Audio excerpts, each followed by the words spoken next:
तां वन्दे गुरु परम्परा राधां कृष्णस्वरूपां मयि कृष्णं राधा स्वरूपिणो कलात्मानं निकुञ्जस्थं गुरुरूपं सदा भजे। नमः कुञ्ज बिहारिणै नमः कुञ्ज बिहारिणे नमः श्री हरिदासाय मुख्य सख्यवतारिणे। प्रथमोलां श्री गुरु वंदन करी श्री हरिदास विपुल प्रेम निज नेम गही कई सुजस बिहारिन दास। गोविंद जय जय गोपाल जय जय गोविंद जय जय गोपाल जय जय। राधा रमण हरि गोविंद जय जय। राधा रमण हरि गोविंद जय जय। गोविंद जय जय गोपाल जय जय। गोविंद जय जय गोपाल जय जय। राधा रमण हरि गोविंद जय जय। राधा रमण हरि गोविंद जय जय। जय जय श्यामा जय जय श्याम जय जय श्यामा जय जय श्याम। जय जय जी वृंदावन धाम जय जय श्री वृंदावन धाम। श्री वृंदावन धाम की जय हो। परम पावनी श्री यमुना जी की जय हो। कुंभ मेला महोत्सव की जय हो। जय जय श्री राम। विराजमान निवृत्त निकुंज बिहारी बिहारिन श्री राधा श्यामेश्वर प्रभु हरिणी हारिणी हीणा हरिता श्री सनक सनंदन सनातन सनत कुमार श्रीमन नारद जी और श्री सुदर्शन चक्रावतार श्री निम्बार्क भगवान समस्त पूर्वाचार्य वृंद विराजमान श्री श्री श्री जी महाराज समुपस्थित संत श्रोतागण भक्त भाव का भक्तिमती माताएं साक्षात विराजमान रास मंडल पर रास बिहारी बिहारी सरकार तत्कृपैव लभ्यते भी नारद भक्ति सूत्र में आया है कि ये जो कुछ हम लोगों को प्राप्त हो रहा है ये केवल श्री राधा रानी और बिहारी जी की ही कृपा है। देखो श्री राधा और श्री कृष्ण एक होते हुए दो हैं, दो होते हुए एक हैं। इसलिए हमारे आचार्यों का सिद्धांत है कि द्वैताद्वैत मत, परमात्मा द्वैत भी है अद्वैत भी है, लेकिन एक बात है मूल में, जो वेद पुराण शास्त्रों के द्वारा जो उपासना पद्धति का क्रम पूर्वाचार्यों ने महापुरुषों ने सतयुग, त्रेता, द्वापर आदि में, कलयुग में 15वीं शताब्दी तक जिन महापुरुषों का आगमन हुआ, श्री जयदेव जी कह दे रस मार्ग में वृंदावन धाम की मधुर उपासना में श्री जयदेव जी का नाम अग्रगण्य है। वहां पर श्री जयदेव जी महाराज ने भी मम शिरसि मंडनम देहि में पद पल्लव उदारम, श्री कृष्ण श्री राधा रानी से प्रार्थना करते। लेकिन ध्यान देने की बात है, वो वृंदावन के रस को तो प्रकट करते हैं, लेकिन सबसे पहले उन्होंने 24 अवतारों का स्मरण किया। ये बात ध्यान देने की। वृंदावन की उपासना करने पर हमारे बिहारी देव जी कहते हैं, भगत करो भगवान की समझ समय प्रभाव। सबसे पहले प्रभाव ऐश्वर्य है। ऐश्वर्य के बिना माधुर्य का कोई ठिकाना नहीं है। हाँ, माधुर्य की प्राप्ति होने पर ऐश्वर्य गुप्त रहता है, क्योंकि यदि माधुर्य में ऐश्वर्य आ जाएगा तो रस समाप्त हो जाएगा, लेकिन मूल में ऐश्वर्य ही है। इसलिए सबसे पहले भगवान के ऐश्वर्य और प्रभाव का वर्णन किया जाता है। प्रत्येक पुराणों में, प्रत्येक शास्त्रों में भगवान के विराट रूप का वर्णन करते हैं। वो भगवान का ऐश्वर्य रूप है। इसी प्रकार श्री निम्बारकाचार्य जी महाराज ऐश्वर्य रूप में, विराट रूप में सुदर्शन चक्र के अवतार है। लेकिन वृंदावन के रसोपासना के देश में, निकुंज की उपासना में, यहाँ श्री सुदेवी सखी के अवतार है। क्योंकि कमरे के भीतर जो है वो भीतर से निकल कर आएगा, तब ही बाहर वाले को ले जाएगा अंदर। लीलयम दुविधा तस्य वास्तवी व्यावहार की, वास्तवी तत्व संवेद्या जीवा नाम व्यावहार की। भगवान की 2 प्रकार की लीलाएं हैं। एक तो अवतारवाद की लीला, भगवान को, ईश्वर को, परमात्मा को हम अवतारों के द्वारा ही समझ सकते हैं।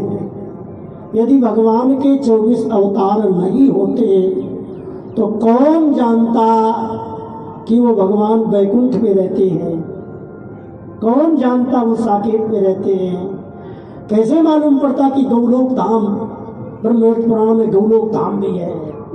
और वृंदावन के रसिकाचार्य चरण श्री भट्ट देवाचार्य जी, श्री हरिव्यास देवाचार्य जी, श्री स्वामी हरिदास जी महाराज, हरिराम व्यास जी, श्री हितरिवंश सुंदर जी महाराज, श्री कृष्ण चैतन्य महाप्रभु, ऐसे महापुरुष यदि भक्ति काल में प्रकट न होते तो कौन जानता कि वृंदावन भी एक नित्य धाम है।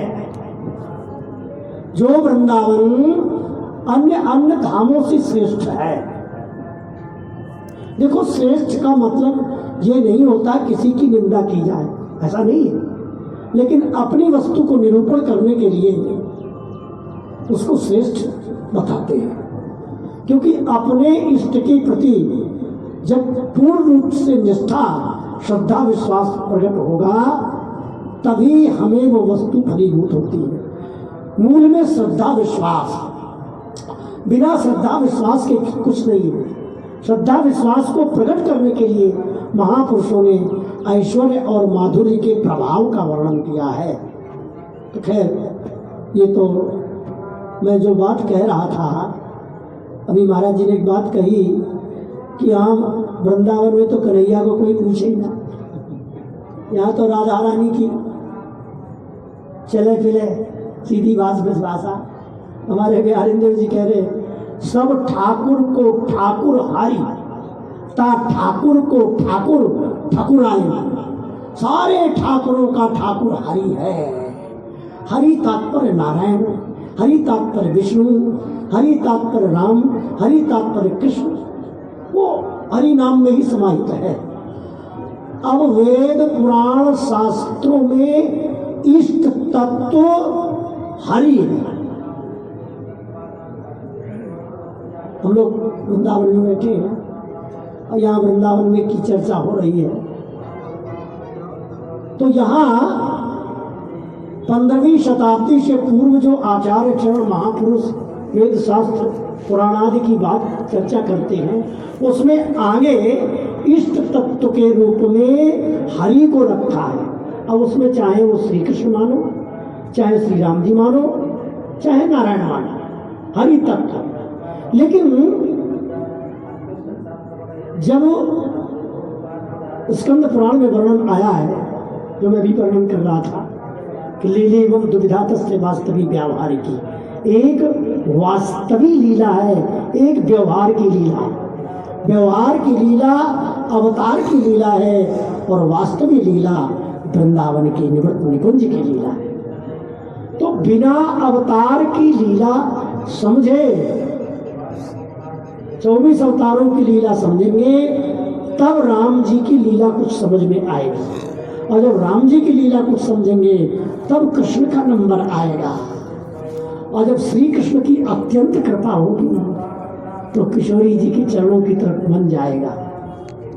और जब किशोरी जी की कृपा होगी, राधा रानी प्रसन्न होगी आपके भाव को देख करके, तो आचार्य चरणों के पास आपको ले जा करके मंत्र दीक्षा प्रदान करके और राधा रानी की सखी मंडल में आपको प्रवेश करा देंगी। यदि हम श्री निम्बार्क संप्रदाय के अंदर दीक्षित हो गए हैं तो ये बात आप निश्चित समझें कि इसमें हमारा कोई मनोबल नहीं है, हमारी बुद्धि नहीं है, हमारा कोई विवेक नहीं है, हमारा कोई साधन नहीं है। इसमें तो तत्कर्पणैव लभ्यते, केवल श्री जी की कृपा है। और दीक्षा लेने के बाद क्या होता है, आसुरी संपत्ति से हमारा नाम हट जाता है, आसुरी जीव से नाम नष्ट हो जाता है और दैवी जीवों में हमारी गिनती आती है। जिस क्षण गौड़िया संप्रदाय के महापुरुषों ने यहाँ तक कही है एक बात, मेरे को वो प्यार या उदाहरण तो याद नहीं है, संतों से सुना है कि जिस क्षण जो जीव गुरुदेव की शरण में आता है, ध्यान की सुनने की बात है थोड़ा, उसी क्षण गुरुदेव के शरीर से मुख मार्ग के द्वारा आचार परंपरानुसार जो नाम मंत्र है, चाहे वो वैदिक मंत्र है, ओम लगा करके है, अथवा राधे कृष्णा नाम है, गुरुदेव के प्रदत्त प्राप्त नाम में भेद नहीं करना चाहिए। हमारे महाराज जी कह रहे थे मंत्र मूलम गुरु वाक्य। तो तात्पर्य कहने का ये कि उसी समय नाम देते समय कर्ण मार्ग के द्वारा गुरुदेव के हृदय से मुख से नाम के साथ लिपटा हुआ पार्षद देह शिष्य के शरीर के भीतर प्रविष्ट हो जाता है। और निकुंज में, मैं वृंदावन की चर्चा कर रहा हूँ इसलिए निकुंज की बात सीधे कहता हूँ, निकुंज में राधा रानी एक सोने की प्रतिमा मदन मोहन दासी, किशोरी दासी, श्याम दासी के नाम से एक प्रतिमा सखी की निकुंज में स्थित हो जाती है। और समय पर गुरु कृपा से, गुरु सेवा से, गुरु में भाव रखने पर ये महाराज जी ने जो कहा, गुरु तत्व पर जोर धर के कहा, गुरु शरीर है और गुरु शरीर नहीं भी है, दोनों बातें। भाव विवेक के द्वारा भाव की रक्षा करनी चाहिए। निकटे अति विनाशाय यति दूरे च निष्फलाः सेव्या ही मध्य भागे न राजवन्य गुरु स्त्रिया।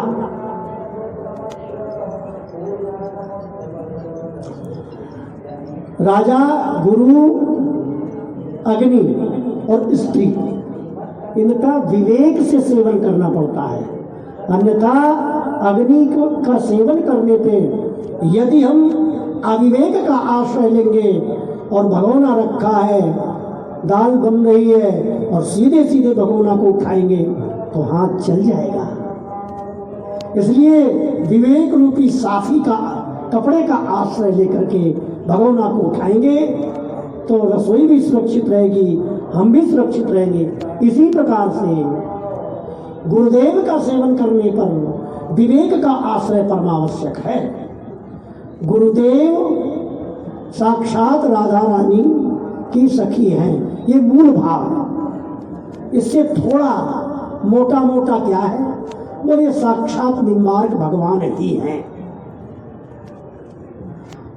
और साधारण ये गुरुदेव हैं हमारे। गुरुदेव में जो गुरुदेव आपको पूजक पूज्य के रूप में मिले हैं, ये पांच भौतिक शरीर होता है। तो जैसा शरीर हमारा है ऐसा ही शरीर गुरुदेव का है। तो हमारा शरीर पांच भौतिक है, लेकिन हमारे गुरुदेव का शरीर पांच भौतिक नहीं है। ये भाव हृदय में धारण करना पड़ेगा। और हमारे गुरुदेव तो साक्षात श्री भट्ट देवाचार्य जी, व्यास देवाचार्य जी, निम्बार्काचार्य जी, शनकादिक जी और श्री हंस भगवान हैं। और हमारे स्वामी श्री हरदास जी की परंपरा में, रसिक देव जी की वाणी में तो यहाँ तक आया है, गुरु जाने श्री राधा रूप। गुरु जी को राधा जी का स्वरूप मानना चाहिए। क्यों ऐसा कहा? कहीं कहीं गुरु जी को कृष्ण का रूप बताया है, राम का बताया है, हरि का बताया है, लेकिन वृंदावन की रसोपासना में गुरु जी को राधा रूप क्यों बताया? क्योंकि यहाँ इष्ट रूप में श्री राधा रानी है।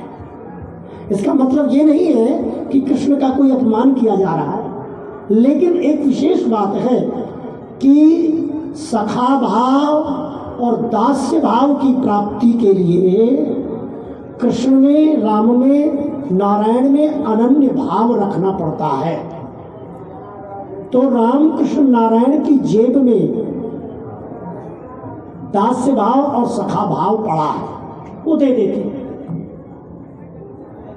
लेकिन जो सखी भाव है ये बहुत कठिन है, हमारा क्लिष्ट है। वल्लभाचार्य जी तो कहते हैं, हे किशोरी जी, मैं आपके अंग स्पर्श करने का अधिकारी नहीं। ऐसे महापुरुष जो विरागिनी के अवतार हैं, आचार्य स्वरूप हैं, किशोरी जी की महिमा के बारे में कहते हैं, यो ब्रह्म रुद्र शुक नारद भीष्म मुख्यई रालक्षितो रससा पुरुष तस्य सत्यो वशीकरण चूड़मनंत शक्तिम तम श्री राधिका चरण में रेणु मनुस्मरामी। ऐसी सी राधा रानी के सामने सब हाथ जोड़े खड़े रहते हैं। तो इसका मतलब क्या है? यहाँ वृंदावन के आचार्यों ने, श्री भट्ट देवाचार्य जी ने, श्री व्यास देवाचार्य जी ने, श्री स्वामी हरदास जी महाराज ने, श्री हरिवंश चंद्र जी ने श्री किशोरी जी की विशेषता क्यों वर्णन करी? उसका कारण एक है कि जो जिस पार्षद देह से शरीर छूटने के बाद, ये शरीर छूटने के बाद जो दिव्य शरीर साधक का प्राप्त होता है, जिसे हम पार्षद देह कहते हैं, जिसे अंतश्चिंतित बपू कहते हैं, वो निम्बार्क संप्रदाय में सखी का स्वरूप है, सहेली का स्वरूप है। वो प्रकट होता है राधा रानी की कृपा से। श्री राधा रानी की जेब में, सरल भाषा में कहें आपको, कि राधा रानी की जेब में सखी भाव रूपी वस्तु पड़ी है। इसलिए रसिकाचार्यों ने श्री राधा रानी के चरणों की अनन्यता का उपदेश दिया है कि भाई हमें तो सखी बनना है, और हमें लाल जी तो सखी बना नहीं पाएंगे। हालांकि दोनों एक ही है, ऐसी कोई बात नहीं है, लेकिन फिर भी एक दोनों में अलग अलग अधिकार ले रखा है। एक होते हुए दो, दो होते हुए, लेकिन श्री जी सखी बनाती और लाल जी सखा बनाते हैं, सरल भाषा में। तो श्री जी की अनन्यता, राधा जी की अनन्यता, राधा चरण प्रदान हृदय अति सुदृढ़ उपासी, कुंज केली दंपत्ति तहाँ की करत खवासी। स्वामी श्री हरिदास जी तो यहाँ तक कहते हैं, जहाँ जहाँ चरण परत प्यारी जू तेरे, तहाँ तहाँ मन मेरो करत फिरत परछाई। लाल जी के शब्द हैं। तो यहाँ कुछ सुनने में और कहने में सर्वसाधारण व्यक्ति जो मोटी मोटी भक्ति करता है, ईश्वर ब्रह्म परमात्मा समझता है भगवान को, उसको बड़ा अटपटा लगता है कि ऐसा क्या कह रहे हैं, समझ में नहीं आता। तो वो जो सखी भाव देह हैं वो किशोरी जी प्रदान करती हैं, राधा जी प्रदान करती हैं। और एक बात आपको और बताऊं, उदाहरण भी दे रहा हूं मैं। ऐसा है, सुनी सुनी सब कोई कहे और देखी कहे न कोई, देखी कह भगवत रसिकता के पग पिय दो। मैं बात ये कह रहा हूं, हमारे साथ एक संत रहते थे जिनका नाम श्री लड़ेती दास जी था। वो जमुना किनारे झोपड़ी बना कर रहते, तो हम अपने चटिया स्थान में रहते थे, सन 90 की बात है। तो मैं उनके पास चला जाता, मैंने कहता बाबा मैंने भागवत भी बहुत पढ़ ली, भक्तमाल भी पढ़ लिया, पूर्वाश्रम में विप्रकुल में रह करके प्रवचन भी खूब कर लिए, लेकिन इन प्रवचनों से संतोष नहीं होता, इन कथाओं से संतोष नहीं होता। कुछ आपने आंखों से देखा हो तो हमें बताओ। मेरी सीधी बात, क्योंकि ओस के चाटने से प्यास नहीं बुझती है। उनका कहना था, देख 12 घंटे एक आसन पर बैठकर केवल गुरु जी का मंत्र जप करे और इसके बाद पानी पिए और किसी से बात मत करे, कमरा बंद करके, इसके बाद मेरे से बात करने आते। उनका कानून था। तो उन्होंने बैठा कर कुछ कराया, हम कर तो नहीं पाए मन की चंचलता के कारण, लेकिन नाटक किया। तो उस नाटक में वो थोड़ा हमसे प्रसन्न हो गए, चल भाई अब तेरे को बताएंगे। तो उन्होंने एक बात कही कि हमको गुरुजी ने दर्शन बंद कर रखा था, आश्रम में घुसने नहीं देते थे। मतलब एक प्रकार से दंड दे रखा। बहुत बड़ा दंड होता है, इससे बड़ा दंड कुछ नहीं है जिसको गुरुदेव परित्याग कर दे। लेकिन वो महात्मा कहते, देख गुरुजी ने हमको परित्याग नहीं किया है, गुरुजी ने तो हम पर कृपा की है। यदि गुरुदेव हमारा परित्याग न करते तो आज हमें वो वस्तु न मिलती जो मेरे को मिली। इसलिए पहली बात, दल्लानबाग कटिया स्थान के बीच में एक नीम इमली का पेड़ था, अब तो काट दिया गया है वो समय काल के प्रभाव से। वो हमसे कह रहे थे, मैं आ रहा था और इमली के वृक्ष के नीचे चले, कुछ नींद नहीं थी महाराज जी, स्वप्न की बात नहीं कह रहा हूं, जैसे हम आपके सामने बात कर रहे हैं ऐसे। हमसे बता रहे थे कि बगल में चल रहे थे और बाईं तरफ हमारे गुरुजी चल रहे थे साथ में। तो बड़ा आश्चर्य हुआ कि प्रगट में तो गुरुजी दंडवत भी नहीं करने देते, बोलते भी नहीं हैं, डांटते फटकारते हैं, गाली भी देते हैं, है? परंतु यहाँ हमारे बगल में हंस कैसे रहे। प्रत्यक्ष देखा और गुरुजी को प्रणाम करने के लिए जो ही झुके तो गुरुजी के स्थान पर राधा रानी प्रकट हो। उनके मुख के शब्द हैं। मैं कोई वाणी की बात तो कहता ही हूँ जो कुछ है। महाराज जी अभी कह रहे थे, मैं महाराज जी की बात का प्रमाण दे रहा हूँ। महाराज जी कह रहे थे गुरु को भगवान मानना चाहिए। भाई मानने से काम नहीं चलता। हाँ, पहली बात तो जानता नहीं, फिर बात मानता नहीं, तो फिर क्या है ये गुरु के प्रति श्रद्धा और गुरु के प्रति निष्ठा और गुरुदेव का दिया हुआ जो नाम है वो अहर्निश नाम मंत्र जप। नाम का प्रकाश है कि गुरु जी श्री राधा रानी के रूप में दिखाई दिए, एकदम तेजोमय प्रकाश में श्री विग्रह था किशोरी जी का। बोले मेरे को शरीर की स्थिति नहीं गई, मैं इसमें झूठ नहीं बोल रहा, ये सत्य थे। तो उन्होंने एक बात हमको बताई, बोले यही कहा चाहे कैसी भी परिस्थिति आ जाए, चाहे आश्रम से निकाल दिए जाओ, गुरुदेव परित्याग कर दे, कुछ भी हो जाए, पर मेरी बात ध्यान रखना, गुरुदेव प्रगट गुरुदेव जिनसे मंत्र लिया है इनके स्वरूप में अश्रद्धा नहीं होनी चाहिए, अविश्वास नहीं होनी चाहिए। साधक की पूंजी गुरु के प्रति श्रद्धा और गुरु के प्रति विश्वास है। यदि गुरु की प्रति श्रद्धा ही समाप्त हो गई और गुरु के प्रति विश्वास ही समाप्त हो गया तो आचार्यों की श्रद्धा समाप्त हो जाती है, और मूल आचार्य की श्रद्धा समाप्त होते ही प्रिया प्रीतम के प्रति श्रद्धा भी समाप्त हो जाती है और जीव का पतन होता है। इसका मतलब ये नहीं, ठीक है, संतों की कहावत है, कह रहे हुजूर कह रहे दूर। हुजूर हमारे बिहारी देव जी कहते हैं, सिद्ध के संग वह सिद्ध रहे, सिद्ध के साथ सिद्ध बन करके रहे। गुरुदेव का सिद्ध स्वरूप है तो उनके साथ रहना है, सेवा करना है तो सिद्ध स्वरूप में रहो। अरे भाई समय ज्यादा हो रहा है, एक बात याद आ रही मेरे को, भक्तमाल में खोजी जी का चरित्र आता है महाराज जी। नाम तो कुछ उनका चतुर्दास जी कुछ ऐसे ही था, जो भी, लेकिन कालांतर में उनका नाम पड़ गया खोजी। अच्छा, खोजी जी गुरु जी की सेवा में रहते थे। प्रसन्न महाराज जी ने गुरु जी का चला दिया तो मैं उसी का थोड़ा अपने सरल शब्दों में चिंतन कर रहा। गुरुदेव की सेवा में खोजी जी दिन रात रहते थे।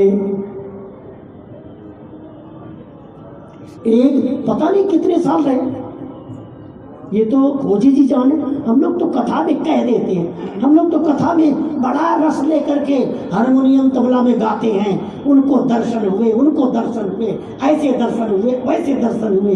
तो भैया दर्शन कैसे होते हैं? ये तो जो प्राण देता है और प्राण लेने की क्षमता रखता है और प्राण देने की, वो मिलता कब है? जब प्राण शरीर से निकलने को तत्पर होते हैं और प्राण निकलते भी नहीं है। ऐसी परम विरहाकुल अवस्था जब हृदय में प्रकट होती है तब कहीं उसका दर्शन होता है भाई। और हम लोग तो व्यास मंच में बैठकर बहुत उछल उछल के बातें करते हैं, सत्य तो यही है? लेकिन दर्शन का विषय, साक्षात का विषय तो श्री जी जाने और गुरुदेव जाने। लेकिन बिना गुरुदेव के प्रति श्रद्धा विश्वास के साक्षात्कार होना असंभव। हो भी जाएगा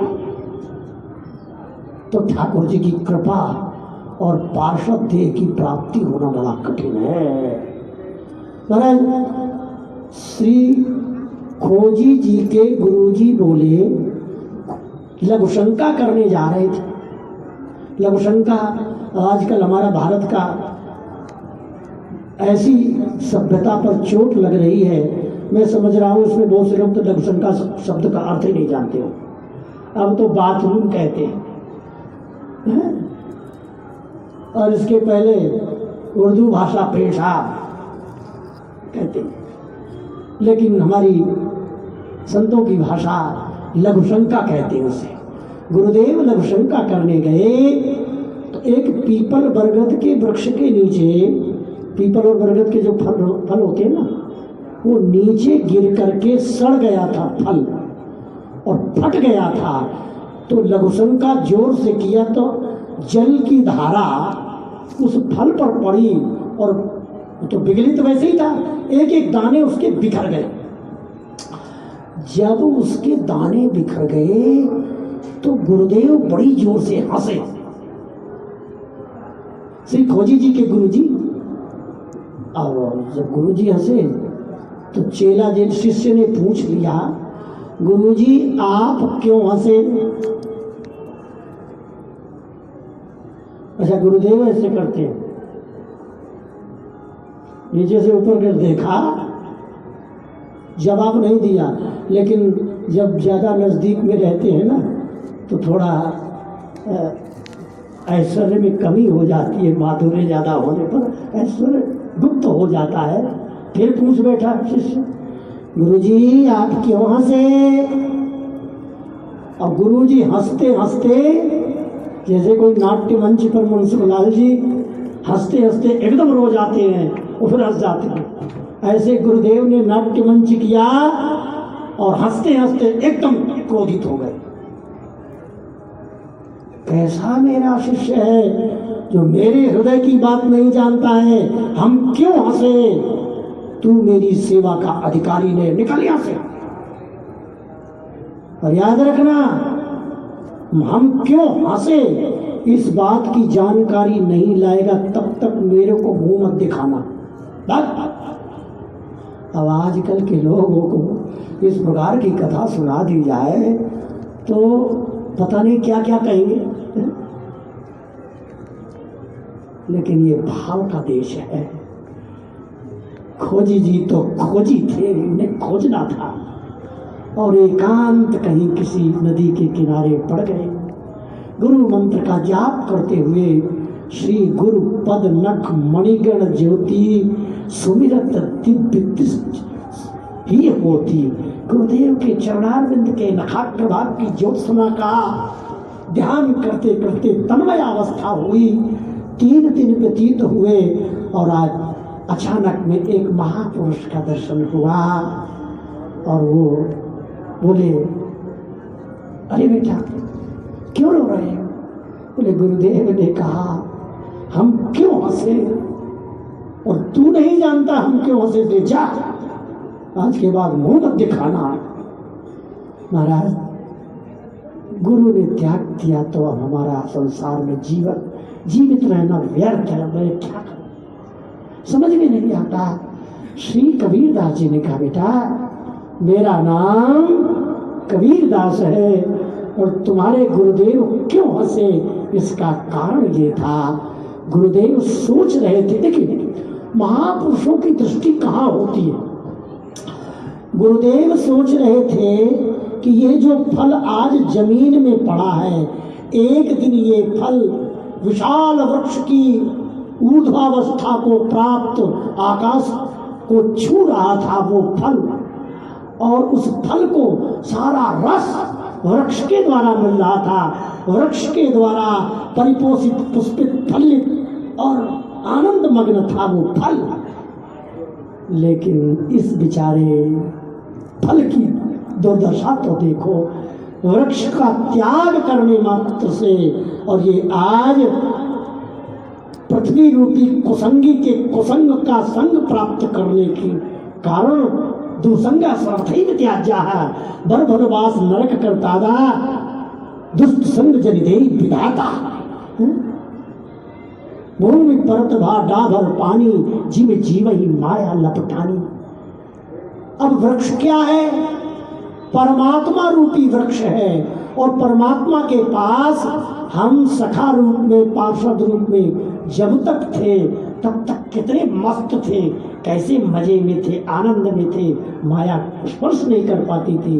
पर आज वही बेचारा जीव भगवत विमुखता को ग्रहण करके और पृथ्वी में आ गया और भगवान को भूल गया। भगवत विस्मृति ही सबसे बड़ी संपत्ति है, भगवत स्मृति ही भगवत विस्मृति ही सबसे बड़ी विपत्ति है, भगवत स्मृति ही सबसे बड़ी संपत्ति है। संपत्ति नारायण स्मृति ही और संपत्ति तो हमारी दंपति संपत्ति के। बेटा गुरुजी ये सोच रहे थे उस फल के बारे में। ये बेचारा जीव परमात्मा रूपी वृक्ष से अलग होकर के एक साधारण सी मूत्र की धार में बहा चला जा रहा है। इस बेचारे जीव की क्या दुर्दशा है। तो माया को देख करके, माया के कारण अनादि माया परयुक्त रूपम तहीनम विदुर्मयी भगवत प्रसादात, भगवान की माया के कारण जीव की ऐसी दुर्दशा हुई है। तो हंस रहे थे, आहा आज गुरुदेव की कृपा है, मैं ठाकुर जी का नाम ले रहा हूँ, साधु रूप में हूँ, कितने मगन में हूँ, कैसी गुरु जी की कृपा है, कैसी ठाकुर जी की कृपा है। इस बात को सोचकर हंसने लगे गुरु जी। बेटा इसीलिए गुरु जी हंसे, और जाओ गुरुदेव से कह देना कि गुरु जी आप पीपल के वृक्ष में लगे हुए फल के बारे में चिंतन कर रहे थे कि वृक्ष से अलग होकर के उस बेचारे फल की क्या दुर्दशा है। मदन गोपाल शरण तेरी आयो, चरण कमल की सेवा कीजिए। तुरंत श्री कबीरदास जी को प्रणाम किया। श्री कबीरदास जी महाराज अंतर ध्यान हो गए और दौड़े दौड़े गुरुदेव के चरणों में आकर साष्टांग प्रणाम किया। पर गुरु जी तो वही नरसिंह रूप में है, बिना आज्ञा के कैसे प्रवेश कर गया? मेरे प्रश्न का जवाब लाया कि नहीं लाया? हाथ जोड़कर खड़े हुए, गुरुदेव प्रश्न का जवाब मिल चुका है। क्या आप उस पिपल और बरगद के छोटे से फल के बारे में विचार कर रहे थे कि वृक्ष में जब तक लगा रहा तो वृक्ष के आश्रय से कितना पुष्पित फलित और आनंद में मग्न रहता था। आज उससे अलग होकर माया के चक्कर में मूत्र की धार में बहा चला जा रहा है, बेचारा विशेष समुद्र में बह रहा है। इस जीव की क्या दुर्दशा है। पर ठाकुर की हम पर कितनी कृपा है, गुरु की हम पर कितनी कृपा है कि हम श्री जी की लाल जी की शरण में है। इसलिए प्रभु आप हंस रहे थे। गुरुदेव ने उठाया और हृदय से लगा लिया, पता नहीं क्रोध कहाँ चला गया। वाह क्या बात है, अरे तू तो खोजी है भाई। गुरु जी ने उनका नाम खोजी रख दिया। ऐसे एक घमंड देवाचार्य जी थे, महाराज घमंड। गुरु जी ने कहता तू बड़ा घमंडी है। वो बोले, गुरु जी ने कहा मंदिर की सेवा पूजा कर लेना। बोले जय हो। एक टाइम प्रणाम करने जाते, 24 घंटा भजन करते, श्री जी लाल जी प्रत्यक्ष दर्शन देते थे। अब नाम तो जो भी था उनका है? गुरु जी ने कहा मंदिर संभाल लेना भाई, संप्रदाय की सेवा है। जो आज्ञा कह के लौट के आए, अजय और गुरुदेव का दिया हुआ नाम मंत्र जप करने लगे, तब प्रिया प्रीतम आंखों के सामने नाचने लगे। बैठे बैठे 3 दिन व्यतीत हुआ। गुरु जी को प्रणाम किया महाराज। गुरु जी बोले क्यों मंदिर की सेवा नहीं की? तो अकड़ के खड़े हो गए। गुरु जी आपकी कृपा से प्रिया प्रीतम हृदय में आ गए, मैं भूल गया। देखो भाई, आप लोग ऐसा नहीं करना कि कथा सुनकर गुरु जी के सामने अकड़ के खड़े हो जाओ। एक बात कह रहा हूं। गुरु जी ने कहा तू बड़ा घमंडी है। ऐसे घमंड देवाचार्य जी के सामने साक्षात रास बिहारी प्रकट होकर के और मुकुट दिया, जिसके द्वारा आज आप लोग रास लीला का दर्शन करते हैं। ये केवल भगवत कृपा ही है। गुरु कृपा भगवत कृपा ही है। गुरु कृपा भगवत कृपा ही है। अब एक पद आपको सुना करके वाणी को विराम दे रहा हूं। हमारे भगवत ऋषि जी कहते हैं, ध्यान से सुनना भाई, है? भगवत ऋषि जी का कहने का मतलब है कि जो दिखाई दे रहे हैं वो तो गुरु है ही, लेकिन जो तुम समझ रहे हो वो नहीं है। अच्छा तो क्या बात है? बोले हमारे गुरु जी के 5 स्वरूप हैं। हमें बर गुरु गणेश वे दीनो। हमारे रसिकों में यदि गणेश जी का नाम ले लिया तो हमारा लट बच जाएगा। रामदास जी कहते हैं मरेंगे जिन घर में गणेश पूजाए हो, बेटी कन्या पेट ही क्यों न मरी, जिन अनन्य कुल में दाग लगाए। ये कहाँ से बोल रहे हैं महाराज, किस आसमान से बोल रहे हैं, इनके हृदय की क्या स्थिति है, बड़ा समझना कठिन है। तो और वही रसिक भगवत ऋषि जी अनन्य उपासक कहते हैं हमारे गुरु जी गणेश जी के रूप में हमारे सामने प्रकट हुए। बड़ी विचित्र बात है ये। मैं इस पद को जब पाठ करता तो सिर खुजाता रहता, समझ में कुछ नहीं आया, लेकिन संतों ने पेश कृपा की। गुरु जी ने हमें बर गुरु गणेश वै दीनो। गुरुदेव ने हमारे सामने गणेश जी का स्वरूप धारण करके, गणेश जी के 5 स्वरूप हैं।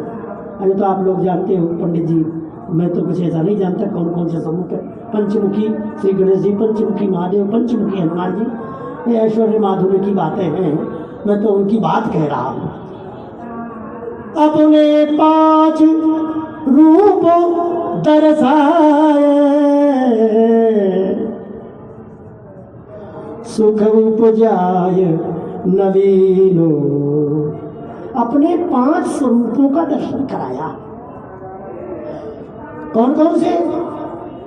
व्यापक, पूज्य, सखी, आचार्य, अति ऐश्वर्य प्रवीणो,